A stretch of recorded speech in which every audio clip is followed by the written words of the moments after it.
Well, Bob Ayers is an international security analyst. He joins us now live from Somerset in the UK to speak further about this case. So what do you think, Bob, is the actual end game here? Can Saudi somehow accept responsibility for this murder but avoid implicating the Crown Prince, even though he is ultimately responsible for actions carried out by those in his government?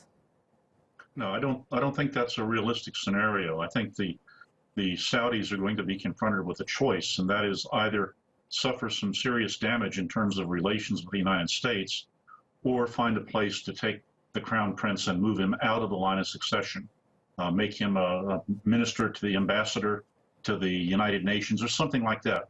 But the Saudis are going to have to move him, or they're going to have to suffer the consequences, because even though President Trump may decide to continue to try to say that the Crown Prince really didn't know what was happening, I don't believe the U.S. Congress, especially the House and the Senate, are going to tolerate a policy of ignoring what happened in Saudi Arabia by the U.S. government.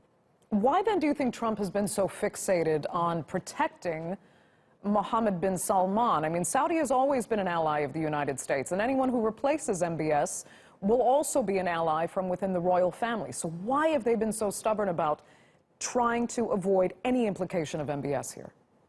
Well, a combination of reasons. One reason is that MBS is certainly the new leader designate, and they don't want to disturb the relationships with the new ruler of Saudi Arabia.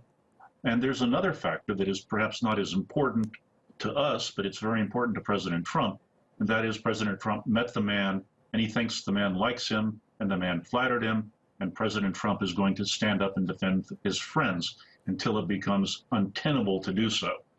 So we have this interesting combination of wanting to maintain the relationship with the kingdom, maintain arms sales to the kingdom, but they have to take action against the Crown Prince because it's clear that he was involved in this murder, and that can't be ignored. So what are you expecting from this U.S. government report that's supposed to come out today? Could it potentially try and clear Mohammed bin Salman, or do you feel that's just impossible too?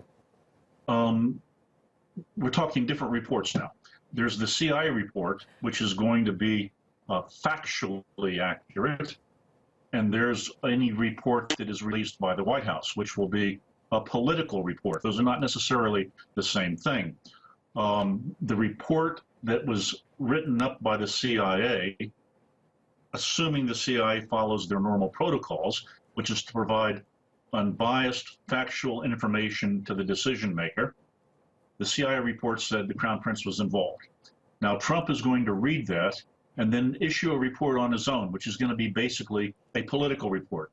Does he believe the CIA report? Does he believe the Crown Prince? Does he want to do something that will muddy the waters so that they can figure out a way to avoid taking serious action against the kingdom?